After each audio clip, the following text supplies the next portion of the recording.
Hello, on se retrouve pour la première vidéo de l'année, je vous souhaite une excellente année 2026. J'espère que vous ferez de très belles lectures durant cette année et surtout que je pourrai accompagner vos lectures grâce à cette chaîne YouTube cette année, puisque ça va être l'un de mes projets principaux de pouvoir un peu animer cette chaîne, chose que j'ai très peu faite en 2025 qui était censée être l'année où j'ouvrais cette chaîne. Mais il y a eu pas mal de choses qui ont bouleversé cette année, notamment la fin de mes études, un mémoire à écrire, un stage, le début de la vie active, bon bref, vous pouvez le comprendre, je pense. Il y a eu pas mal de choses, la création d'une association aussi, et ça a un petit peu bouleversé tous mes plans, mais je suis très contente de démarrer cette année 2026 avec une première vidéo et de pouvoir eh bien, essayer de dynamiser un petit peu cette chaîne, et on va le faire ensemble.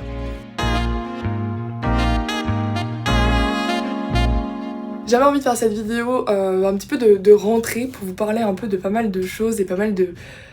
On peut appeler ça des résolutions si on veut, mais en tout cas de pas mal de changements qui vont accompagner mon année 2026 en termes de lecture, et je trouvais ça cool de pouvoir vous en parler puisque je pense que c'est un sujet qui peut vous intéresser.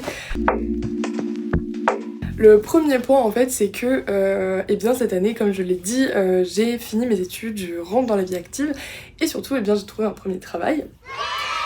Et en fait, je vais travailler en lien avec la littérature de jeunesse. Alors, si vous ne me connaissez pas encore et que vous tombez tout juste sur cette vidéo, eh bien, sachez que mes habitudes de lecture sont déjà très tournées autour de la littérature de jeunesse. Je lis énormément de littérature ado, de littérature young adulte. C'est un peu ce qui compose en majorité ma pile à lire, probablement à 98% je pense. Et le truc c'est que du coup maintenant que je travaille dans la littérature de jeunesse et que j'en fais bien mon métier, que j'en lis énormément pour le travail, j'ai un peu peur de faire une overdose, je dois vous dire, puisque j'enchaîne les lectures. Nous sommes actuellement le 23 janvier au moment où je filme cette vidéo et j'ai déjà lu 16 livres. Voilà. L'année commence bien et j'ai lu eh bien, beaucoup de BD, de romans assez courts, hein, vous inquiétez pas, j'ai pas lu 16 pavés de 700 pages, je ne suis pas non plus maso. Dans le tas il doit y avoir peut-être 4 romans assez conséquents, mais sinon on est beaucoup sur des petits romans, des BD, des albums, voilà, des choses qui peuvent se lire assez vite. Et bien que j'adore les littératures de jeunesse puisque à chaque fois, c'est des univers qui sont hyper imaginaires, où on va se plonger dans des sujets qui sont profonds, sérieux, qui vont avoir un réel impact sur nos jeunes générations. Eh bien, il y a des moments où ça devient un petit peu redondant, où on a l'impression d'un petit peu lire toujours la même chose, ou en tout cas des points un peu similaires.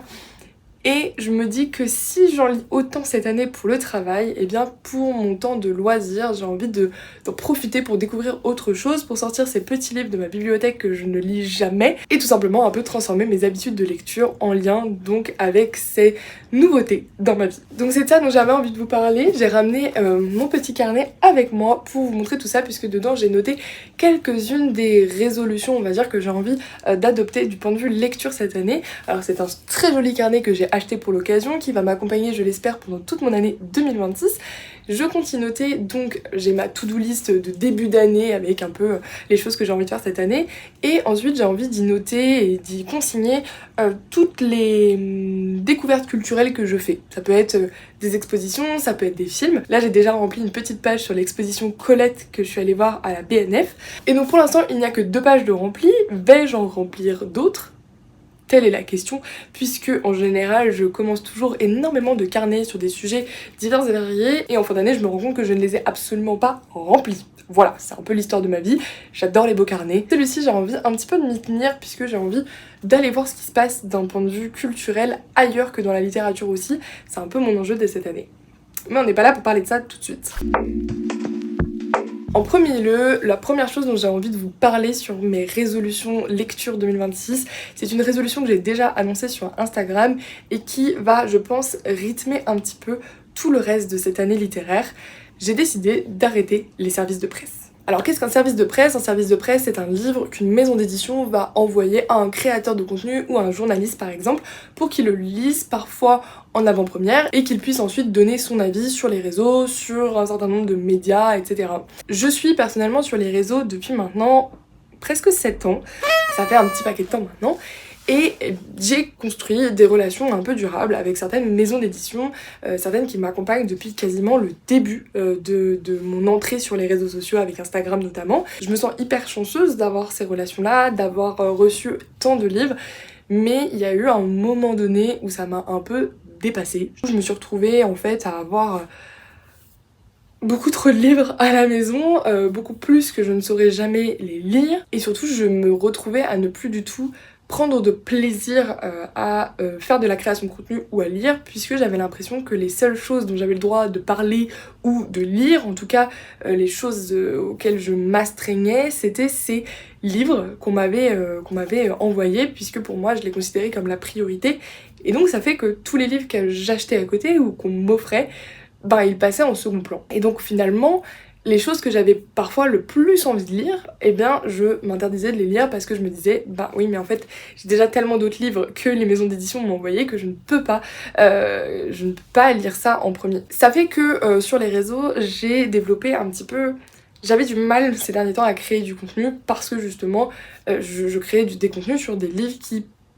Pas qu'ils me plaisaient pas, puisque je les ai lus et quand j'en parle c'est toujours qu'ils me plaisent, sinon je n'en parle pas sur mes réseaux. Vous pouvez voir d'ailleurs sur Babelio, il y a un certain nombre de livres que j'ai lus dont je n'ai pas du tout parlé sur mes réseaux sociaux. Parfois il y a des livres que j'ai aimés mais je veux pas forcément savoir quoi dire dessus. Et il y a des fois où je me sentais un petit peu forcée de devoir en parler, etc. Bref, ça a un peu contraint toute ma création depuis un petit peu de temps. Je pense que ça fait à peu près 1 ou 2 ans que c'est un peu compliqué. Et surtout, je crois que la plateforme Instagram me plaisait plus non plus. Il y avait quelque chose qui était de l'ordre un petit peu de l'artificiel ces derniers temps, que j'ai réussi à retrouver avec les vidéos, mais je me suis dit, en fait, quitte à faire des vidéos, autant les faire sur YouTube, et eh bien, quitte à faire du contenu, autant les faire sur des choses que j'aime, sur des sujets que j'aime, sans pression aucune. Et donc j'ai décidé d'arrêter les services de presse parce que j'en recevais trop, parce que c'était trop de pression, et parce que aussi, il faut le dire, eh bien maintenant j'ai accès à tous ces livres directement à mon travail. La plupart des livres que je reçois, enfin en tout cas que j'ai reçus là de septembre à décembre, c'est des livres que j'ai aussi reçus au travail et que j'aurais très bien pu lire au travail si j'en avais l'envie. Et donc je me dis bah autant laisser la place, si tout ça, ça peut rentrer dans le cadre de mon travail, autant laisser la place à la maison et sur mon temps libre à d'autres lectures, à d'autres choses et découvrir d'autres univers. Partie de là, je me suis fait une petite liste de choses que j'aimerais bien faire cette année d'un point de vue lecture en plus de ça. La première, c'était de lire de la littérature adulte. Je l'ai expliqué bien en amont de cette vidéo, je lis principalement de la littérature de jeunesse depuis pas mal de temps, et surtout les partenariats que j'avais avec ces maisons d'édition, c'était 100% des maisons d'édition de littérature de jeunesse. Ce qui fait qu'en fait, eh bien, j'ai énormément de littérature adulte dans ma bibliothèque, j'en ai quand même pas mal, mais que je ne lisais pas parce que je privilégiais et je mettais toujours en priorité eh bien, les livres de ces maisons d'édition. Et donc, tous ces livres adultes, eh bien, ils attendent depuis un petit paquet de temps dans ma pile à lire et j'ai tellement envie de les découvrir. L'année dernière, j'avais déjà un petit peu commencé ça puisque j'essaye chaque année de lire un petit peu soit les prix littéraires de l'année précédente ou de cette année, des choses qui sont très plébiscitées. Globalement, je me mouille pas trop quand il s'agit de la littérature adulte parce que je la connais moins, donc je vais plutôt vers des choses qui sont... déjà remarqué dans la presse ou dans la critique, notamment l'année dernière on avait pu lire en lecture commune Han Kang, du coup la prix Nobel de littérature de l'année 2024. J'avais lu aussi Le rêve du jaguar de Miguel Bonnefoy qui avait eu le prix Femina, Renaudot, ou le grand prix de l'Académie française peut-être. Un des trois, Pick Your Fighter, je me rappelle plus. Et puis voilà, j'avais lu aussi Alors c'est bien de Clémentine Mélois qui a été mon gros coup de cœur de l'année 2025 et ça c'est quand même remarquable de me dire en fait finalement l'année dernière mon gros coup de cœur de l'année parmi tout ce que j'ai lu, j'ai quand même lu à peu près 90 livres, quelque chose comme ça, bah finalement c'est un livre de littérature adulte et peut-être qu'à un moment donné aussi où bah j'adore la littérature de jeunesse mais peut-être que je m'y retrouve plus parce que les personnages vivent des choses en fait qui me correspondent plus, parce que j'ai envie de lire sur des sujets parfois qui sont peut-être peu abordés dans la littérature de jeunesse. Avec Clémentine Mélois par exemple on abordait le deuil, le fait de préparer un enterrement, etc. Alors c'est des choses qu'on peut retrouver dans des livres jeunesse hein, bien évidemment, mais là j'ai senti des émotions et des choses que j'avais jamais ressenties dans la littérature. Et du coup je me dis que c'est un peu ça que j'ai envie de tester cette année et d'essayer de trouver. La deuxième chose en lien avec ça, c'est de lire des classiques, parce que ça, c'est vraiment les livres que je boude le plus dans ma pile à lire depuis tellement longtemps. La petite histoire, c'est que j'ai fait une prépa lettres, donc des classiques, j'en ai mangé pendant des mois, des années. J'ai fait 4 ans de prépa, donc autant vous dire que des livres classiques, vraiment j'en ai lu un petit paquet. Et depuis, je crois que, c'est un peu comme la littérature de jeunesse actuellement, je crois que les classiques, pendant ces 4 années de prépa, une fois que je suis sortie de prépa, j'ai fait une overdose, je ne pouvais plus en voir, je ne pouvais plus en lire. À une époque, j'organisais d'ailleurs, pendant que j'étais en prépa, un challenge de littérature classique tous les mois de janvier. Et c'était chouette, j'ai découvert un monde littéraire absolument fabuleux. Et du coup, depuis, j'ai énormément de livres qui m'attendent dans ma bibliothèque et que je ne lis pas, notamment des Jane Austen, en veux-tu, en voilà. J'ai également des livres en VO sur de la littérature classique beaucoup plus anglophone finalement. J'ai un nombre incalculable de Jules Verne qui m'attend. Je vous mets une petite photo ici de ma bibliothèque spéciale Jules Verne qui m'attend chez mes parents. Je crois que j'en ai genre 25. Voilà, j'ai dû en lire peut-être 2 ou 3. J'en ai un qui est juste derrière moi d'ailleurs que j'avais ramené, c'était le prochain que je voulais lire. Ici c'est Le Tour du Monde en 80 jours, donc un des classiques, mais il y en a des beaucoup plus niches que je pense que vous ne connaissez pas, donc ça pourrait être chouette aussi que je vous présente mes meilleurs Jules Verne finalement. Est-ce qu'un jour on se fera un marathon où je lirai les 25 ? Peut-être, qui sait. En tout cas, cette année, j'ai envie de refaire de la place à ces livres classiques. Alors, on s'entend, je sais pas trop comment définir ce terme de classique. Moi, je considère que dès que c'est un livre qui est écrit avant 1980, c'est des livres vers lesquels je vais un petit peu moins aller parce qu'il y a aussi une pression à la nouveauté qui est énorme et que c'est difficile d'aller piocher dans des livres aussi anciens quand tout le monde te parle du dernier qui vient de sortir. Des fois je me sens un peu pas du tout à la page de ne pas avoir lu Freida McFadden. Et en même temps, j'ai trop envie de refaire de la place dans ma bibliothèque pour ces livres du fond, ces livres finalement qui ont forgé toute notre culture littéraire et qui font qu'on en est arrivé ici aujourd'hui dans notre imaginaire culturel, dans notre imaginaire littéraire, parce que la littérature elle ne se forge pas sur rien et qu'il y a tout un passif en fait qui explique aussi pourquoi on a ces tendances là aujourd'hui. Bref, j'ai envie de me plonger là-dedans et j'espère que j'aurai le temps de le faire cette année. Et le troisième grand point qui marquera, je pense, mes lectures cette année, c'est que j'ai envie de beaucoup plus me diversifier en termes de nationalité d'auteurs et d'autrices. Globalement, ça fait un petit peu de temps que je lis beaucoup de littérature française ou francophone. Pendant un temps, je lisais des traductions et c'est vrai que souvent, j'avais tendance à être bloquée parce que j'avais l'impression de plus lire de la traduction qu'un texte. Je sais pas comment l'expliquer autrement, mais à chaque fois que je lisais un texte traduit, j'avais l'impression de ressentir les problèmes de traduction. Alors peut-être que c'était simplement le choix des livres que je faisais, c'est fortement probable. Je sais d'ailleurs que une partie de ce blocage a été due à une certaine maison d'édition que vous connaissez peut-être, qui pendant un temps avait des pratiques assez douteuses envers ses traducteurs et qui les faisait travailler de façon absolument abjecte, qui ne pouvait pas du tout garantir la qualité d'une traduction, ou en tout cas à un prix et à des efforts considérables. Mais en tout cas, j'ai eu un blocage à un moment donné et je me suis retrouvée à lire énormément de littérature française et francophone, ce que j'adore. Je trouve qu'il y a une richesse de la langue en français qui est époustouflante. J'adore lire du français, mais plus ça va et plus je me dis ah tiens, j'ai envie d'aller regarder un peu ce qui se fait ailleurs. L'année dernière, encore une fois, j'avais lu Han Kang et j'avais trouvé que ça donnait un peu un nouveau souffle. J'avais l'impression de vraiment lire quelque chose de différent, un style, une patte qui était comme j'en avais jamais lu avant, et ce qui est normal en fait, puisque chaque pays a ses traditions littéraires et a sa manière un peu d'écrire, chaque écrivain aussi d'ailleurs, mais il y a quand même quelque chose, je trouve, dans chaque pays, un style, une patte qui est assez caractéristique. Et donc j'ai un peu envie d'aller à la découverte de ça cette année, j'ai envie d'aller lire un peu les auteurs les plus importants dans tel ou tel pays, les auteurs les plus connus en Espagne, les auteurs les plus connus au Mexique, en Argentine. Oui, je crois que je suis très intéressée par la littérature hispanophone cette année, mais j'ai aussi beaucoup envie de découvrir la littérature russe. J'ai jamais lu par exemple Dostoïevski ou Tolstoï. Ça peut faire d'une pierre deux coups avec mon enjeu de lire des classiques, mais j'ai envie d'aller découvrir d'autres choses. Et d'ailleurs, si vous avez plein de livres à me conseiller que vous avez aimés, qui ne sont pas écrits par des écrivains francophones ou anglophones, puisque je pense que j'en lis quand même pas mal, n'hésitez pas. Et peut-être qu'aussi ce sera l'occasion de lire un petit peu plus en VO, en tout cas pour ce qui est en anglais, puisque je ne parle pas d'autres langues. Je pourrais peut-être essayer de faire de la VO espagnole un jour. On n'en est pas encore là, mais peut-être, on verra. En tout cas, si vous avez des trucs à me conseiller, n'hésitez surtout pas. Le tout dernier point que j'avais envie d'aborder avec vous, c'est le fait que, en lien avec tout ça et tout ce que j'ai dit juste avant, j'ai fortement envie de baisser ma pile à lire. Actuellement, ma pile à lire est de 206 livres.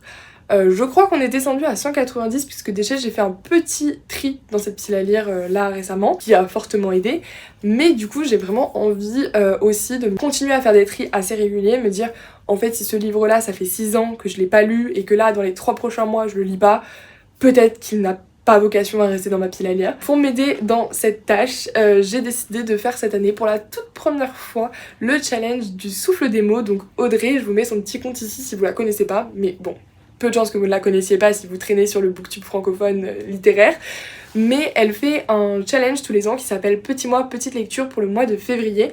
Et cette année, je me suis dit que ça pouvait être un bon moyen de sortir certains livres de ma pile à lire, puisque avec cette contrainte de juste sortir les livres qui font moins de 250 pages, on peut sortir des livres qu'on n'a pas l'habitude de lire ou qui sont un petit peu planqués et je sais pas, ça permet de faire un tri d'une certaine manière, je trouve, qui est assez intéressante et surtout que je peux facilement caler entre des lectures pour le travail. Donc j'ai décidé de participer à ce challenge et j'avais envie de vous montrer les livres que j'ai sélectionnés pour ce mois de février. Alors vous allez voir, il y a énormément de livres, je ne suis pas sûre de tout lire, je pense vraiment que je ne lirai pas tout, mais c'est plus une espèce de pioche à lire où je vais pouvoir venir grappiller quelques lectures. On va commencer par les romans. Tout d'abord, il y a ce livre Vindique de Gildas Guyot chez Faction que j'avais acheté au Salon de Montreuil cette année, qui traite de la Seconde Guerre mondiale et notamment des femmes qui ont été tondues à la fin de cette guerre, les femmes qui auraient collaboré avec des Allemands et qui ont été punies en étant tondues. C'est une histoire qui va donc retracer ce qui est arrivé à ces femmes et la manière dont elles ont d'une certaine manière été humiliées à la fin de la guerre, alors même que certaines d'entre elles n'ont pas eu vraiment le choix que de traîner avec des Allemands. La plupart du temps, c'est pas des jolies choses qui leur sont arrivées.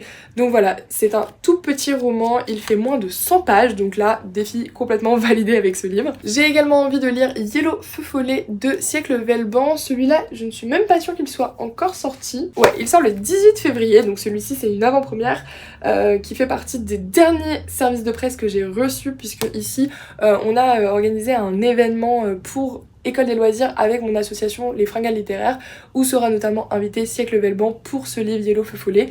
Donc voilà, il m'a été envoyé par la maison d'édition dans le cadre de ce projet. Je sais que j'ai plusieurs copines qui l'ont déjà lu dans le cadre de ce projet, moi j'en avais lu d'autres, il y en avait 3 au total, et c'est le seul que j'ai pas encore lu.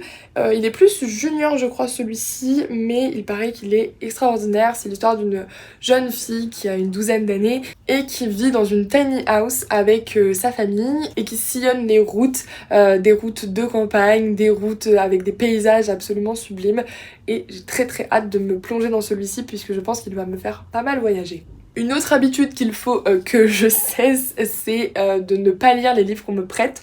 Celui-ci, c'est un prêt de ma sœur, donc c'est Atteindre l'aube de Digli, c'est chez La Ville Brûle, et je crois qu'elle me l'a prêté au mois de septembre dernier. Alors ça va encore, il y en a des fois que je garde depuis genre 5 ans. Le tome 4 de Phobos par exemple, je sais qu'une copine me l'a prêté il y a vraiment très longtemps. Il est toujours là, il attend, sagement. Peut-être que cette année sera la bonne, mais en tout cas ici j'aimerais beaucoup lire Atteindre l'aube, il fait moins de 200 pages celui-ci, et ici Digli nous livre un roman où elle va s'intéresser à sa grande tante et à toute l'histoire de sa grande tante. Elle fait beaucoup de livres sur sa vie et ses sentiments, puisque je suis actuellement en train de lire Ressac, où elle décrit une retraite spirituelle qu'elle a faite près de Vannes en Bretagne.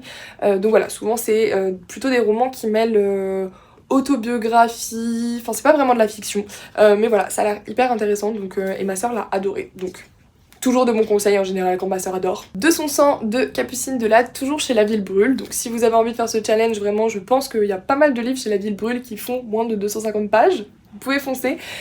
Ici, ça va parler des mères qui n'aiment pas forcément leurs enfants, qui donnent naissance et qui n'arrivent pas à aimer leurs enfants. Je trouve que c'est un sujet qui est hyper fort, c'est un sujet dont on parle très peu, et quand j'avais lu le résumé, j'avais tellement envie de découvrir cette œuvre. J'espère que ce sera chose faite avec ce challenge. Sankofa de Nnedi Okorafor, ici c'est dans la collection Medium Plus de l'École des loisirs.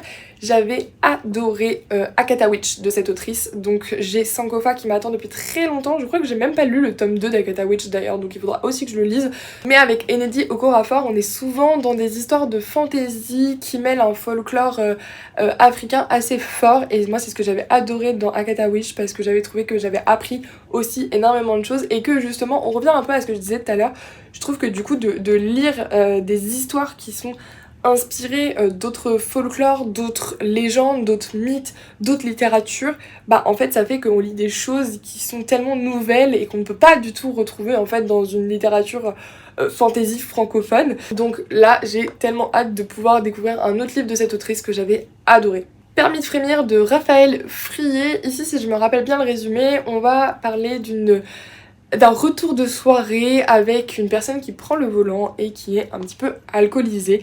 Ça se lit extrêmement vite, mes collègues ont adoré, donc je pense qu'il ne va pas faire long feu. On passe ensuite à la catégorie poésie et nouvelles. Tout d'abord, j'ai le recueil de poèmes d'une de mes amies, Illusion brumeuse de Morgane Chimise. Regardez la taille, franchement c'est un scandale si je le lis pas pendant ce mois de février. C'est donc un recueil de poésie qu'elle a publié l'année dernière, et vraiment, bon voilà, je connais sa plume, je sais que ça va être délicieusement magnifique. Pour l'instant je m'y suis pas plongée parce que justement j'ai envie d'avoir un moment où je suis hyper concentrée et où je peux vraiment profiter de ces mots à 100%. Mais voilà, je pense que le mois de février ce sera le bon moment pour le faire. Ma maison en fleurs de Pauline Bilizaré aux éditions Robert Laffont. Vous pouvez le voir ici, il y a un petit marque-page, c'est parce que je l'ai déjà commencé. En réalité on l'avait lu ensemble sur Twitch à l'occasion du printemps des poètes, je crois en mars dernier. Ou peut-être les nuits de la lecture, je me rappelle plus bien, mais je sais qu'on avait lu à l'oral, donc en lecture à voix haute sur Twitch, et c'était vraiment magnifique. Il fait moins de 250 pages, et en plus je l'ai déjà commencé, donc vraiment, faut que je le termine. J'ai juste du mal des fois à trouver du temps pour lire de la poésie, mais trop envie de terminer cet ouvrage. On a ensuite 20 nouvelles à chute, où là c'est justement des classiques. Ce sont des nouvelles écrites par des écrivains du siècle dernier. On retrouve Colette, on retrouve Maupassant, une collection de nouvelles à chute qui fait moins de 250 pages et que j'espère que je vais pouvoir dévorer. J'ai également glissé dans cette sélection de bandes dessinées. On a Dragoslava, Maudit Vampire de Madeleine McGrain aux éditions Bliss. L'histoire d'un vampire qui a été maudit, voilà, je n'en sais pas beaucoup plus, mais ça a l'air extrêmement mignon. Et ensuite, Corentin Tréguier au Congo, c'est le premier tome de la saga Corentin Tréguier, mais je ne sais pas pourquoi j'ai commencé par le 2 Corentin Tréguier au Royaume-Uni. Ne me demandez pas pourquoi, je ne sais pas. Mais en tout cas, il me reste du coup le tome 1 à lire. Je crois que ça se suit pas vraiment un petit peu, il doit y avoir une petite histoire qui se suit un peu, mais en vrai, je crois que ça va, on peut les lire un peu indépendamment. Mais en tout cas, j'avais adoré le tome 2, donc bon, il faut juste que je continue la saga. Et voilà pour la présentation de cette pile à lire pour le petit mois petite lecture organisée par Le Souffle des Mots. Je vous invite à aller voir sa vidéo, puisque ça pourra vous donner aussi d'autres idées de lecture si vous avez envie de participer au challenge, ou en tout cas de comprendre les consignes, d'aller voir ce qu'elle propose, ou de découvrir sa chaîne peut-être, qui sait. En tout cas, je suis trop contente de pouvoir reprendre les vidéos par ici. Je ne sais pas à quelle fréquence je posterai, mais j'espère plus souvent possible. J'espère que vous m'accompagnerez toute l'année avec toutes ces nouvelles lectures que je compte faire, toutes ces nouvelles découvertes que j'espère bien faire. Évidemment, je continuerai à vous parler de littérature de jeunesse, puisque malgré tout, vous l'aurez compris, je vais en lire pas mal cette année. Mais voilà, nouvelle année, nouveaux objectifs, et on verra si on les accomplit à la fin de l'année, et puis si c'est pas le cas, c'est pas très grave, pas de pression. Je vous fais plein de bisous, je vous dis à très vite pour une nouvelle vidéo. N'hésitez pas à vous abonner et à activer la cloche si le cœur vous en dit, et je vous dis à très vite. Bisous!